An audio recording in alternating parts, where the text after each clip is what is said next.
Father time, a commonly used term in sports to indicate one's career may be coming to an end, or just really past their prime. Many footballers have sadly dealt with this, such as Ronaldo and many others. But there's one footballer that just doesn't seem like they're aging throughout their career, and I'm pretty sure you guys can guess who it is. It's Lionel Messi. Now, if I were to show you each one of these stat lines and told you pick the one that he hasn't won the Ballon d'Or in, you would have a very hard time. This just proves how great Lionel Messi is in every single year he has played. Even when he has slacked off in that 2021-2022 season, he still finished off 2022 on an amazing note, winning the World Cup for his nation and potentially winning his 8th Ballon d'Or. This should not be normal considering this guy is about to turn 36. Now yes, at 35 years old, Ronaldo was also near the top of his game, but the difference in playstyles is dramatic. Messi has not changed up his playstyle whatsoever throughout his career, but Ronaldo has. Now this might be to do with injury or it might be to do with age, but all I know is that Messi's been at the top of his game every single year. Let's go a bit more in depth into these stats. So for this video, we're going to be looking at 4 different seasons of Lionel Messi's. When he was in his early 20s, mid 20s, early 30s, and late 30s. Now I would pick his 2012 season or his 2015 season even, but those stats are basically impossible for anybody his age to recreate. It's crazy how Ronaldo was keeping up with these numbers year in year out. But anyways, that's besides the point. Let's dive into the 2008-2009 season. Coming off the 2007-2008 season, after getting knocked out in the UCL semifinal against Cristiano Ronaldo, and then watching Ronaldo lift the Ballon d'Or for the first time ever, this sparked up a rivalry. Going into this 2008-2009 season, Messi had redemption on his mind.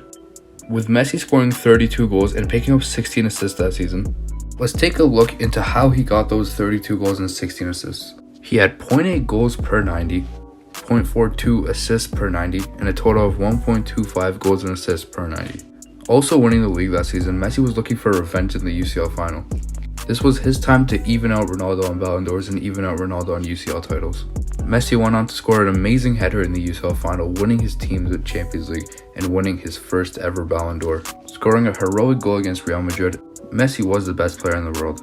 This was a great stepping stone in his career as he got him ready for the 2010 World Cup. Next season up is the 2013-14 season. This was Messi's infamous Golden Ball winning season in the World Cup. During that season, he had 36 goals and 11 assists. With a 1.03 goals per game ratio and a 0.32 assists per game ratio, Messi ended up having a 1.32 assists and goals per game ratio.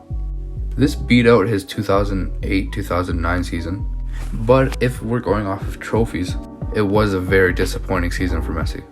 Losing La Liga on the last day, going on to the UCL early, losing the World Cup final and the Copa del Rey final, and ultimately losing out on the Ballon d'Or to Cristiano Ronaldo. Trophy-wise, it was not looking good for Messi that season. Despite statistically being better than his 2008-2009 season, it definitely wasn't one of his best. And people calling that season poor while having that stat line just proves how great Messi is. Now, let's move on to the early 30s. Let's look at Messi's recent Ballon d'Or winning season, the 2020-2021 season with Barcelona. Messi ended up scoring 38 goals that season and providing 12 assists. He had a 0.82 goals per game ratio and a 0.26 assists per game ratio, leaving him at a 1.07 goals and assists per game ratio. Looking into this season, Messi only won the Ballon d'Or and the Copa del Rey, losing out to Atletico Madrid in La Liga and getting knocked out by Kylian Mbappe and PSG in the Champions League. This was one of Messi's controversial Ballon d'Or winning seasons, as many believed Lewandowski deserved it. This season added the 7th Ballon d'Or to Messi's collection and also added a trophy to his international cabinet. Now on to present day. Now currently for PSG, Messi has 13 goals and 14 assists. It's only January by the way, so he's on track to break some of these goal scoring and assist records. Currently, Messi has 0.64 goals per game, 0.72 assists per game, and 1.34 goals and assists per game. His goal scoring tally ranks last out of all the seasons, but his assist record ranks the best out of any season. This makes sense as you can find Messi more of a midfielder now rather than an attacker. It's still wild how a midfielder is dropping these type of numbers. Messi is currently on track to having a 30 goal, 30 assist season. It would probably be the greatest season anybody that's age 36 would ever have. Now let's look onto the international side.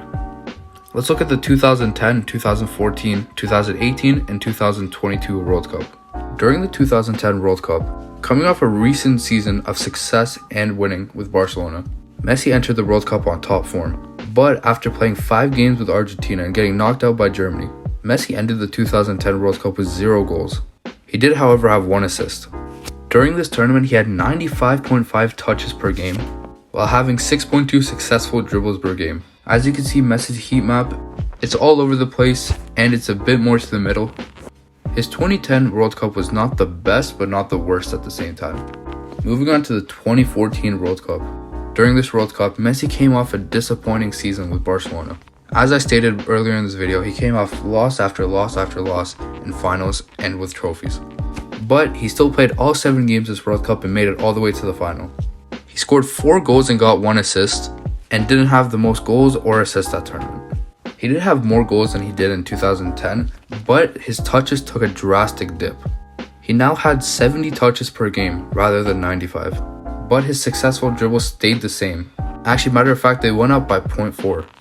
Messi ended off this tournament by winning the Golden Ball and winning the best player of the tournament.